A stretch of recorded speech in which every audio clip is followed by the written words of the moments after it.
Push that rock here with Simpson math. Let's draw thrice, that's thrice, from an urn that has 1, 2, 3, 4, 5, 6 total balls, 4 of them black, 2 white.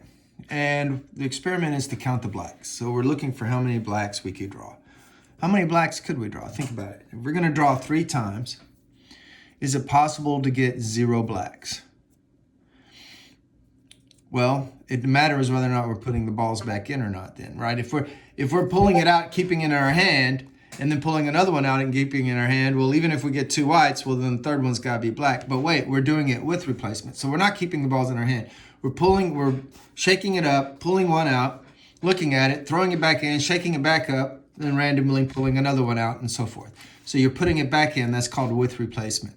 So if that's the case, then couldn't I draw a white, put it back in, shake it up, draw the same white again, put it back in, shake it up, draw the same white again, and get 0 blacks. So I could get 0 blacks. This is our sample space.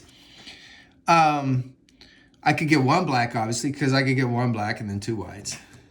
I could get 2 blacks and then 1 white. Or I could get all 3 times. I could draw a black marble. So there's my sample space. That's everything that could happen. Now, it's not symmetric. You know, I think getting 0 blacks is a little less likely than getting 1, 2, or 3, okay? So what we want to do in this video is create what we call a probability distribution, which it gives us the values of x and the probabilities attached to those values, okay? And the values of x we just figured out. They're 0, 1, 2, and 3. And what we want to do in this video is fill in these cells with the probability attached to each one. So, now, what's the probability of getting 0 blacks? 0 blacks. So that means to get 0 blacks, so remember we're counting blacks, so x is the number of blacks. So if x equals 0, this is, you read this notation, the probability that x equals 0. Now that means I have to get, it's the probability of getting a white on the first draw, and a white on the second, and a white on the third. So I'm going to be doing a lot of multiplication.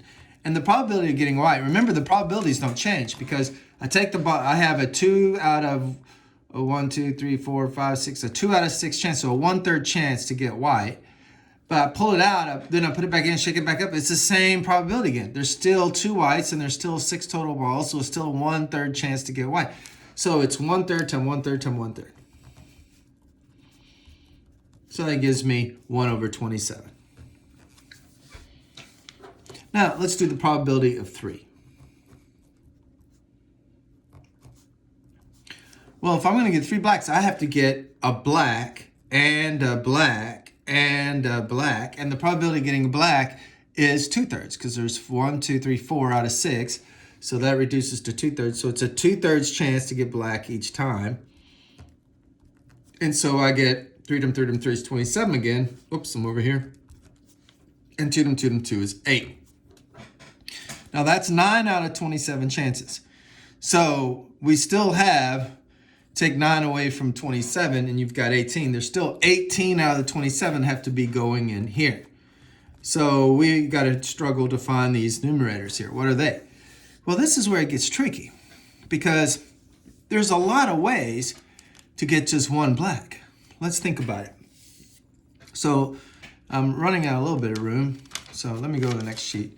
We have 2 whites and 4 blacks. So 2 whites, 1, 2, 3, 4 blacks.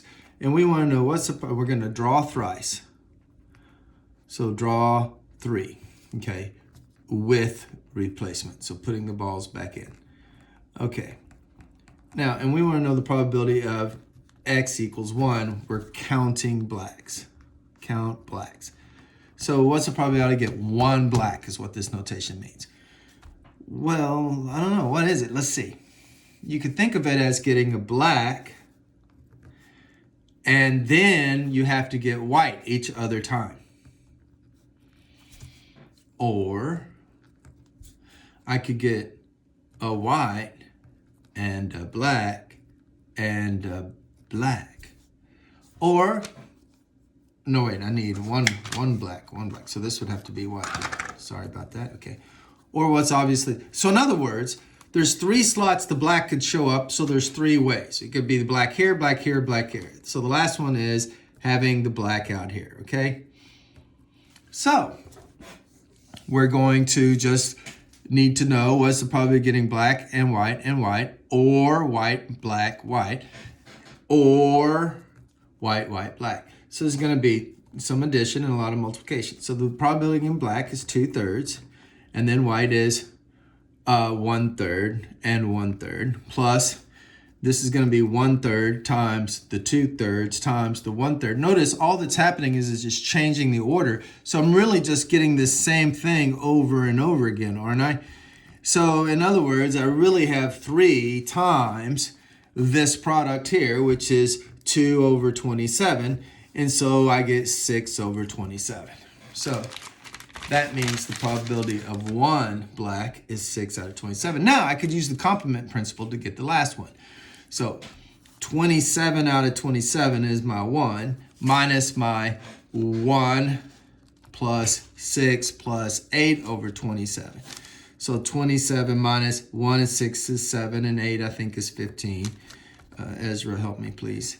Dear God, let's see, 5 from 7, is that 2? And 1 from, I can't subtract. Okay, so this turns out to be 12. And we've got our probability distribution.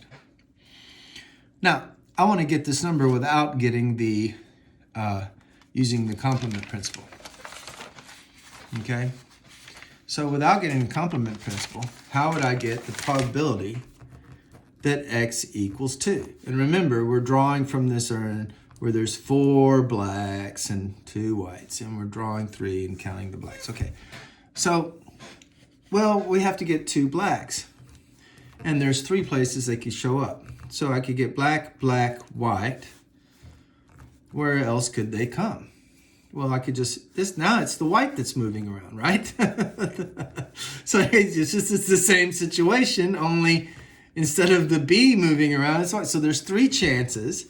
Okay, and it's the black, which is 2/3 times black, which is 2/3 times the white, which is 1/3. But there's 3 chances. Okay, so that gives me 2 times 2 is 4 times 3 is 12/27, which was the answer. Math made simple, Simpson math.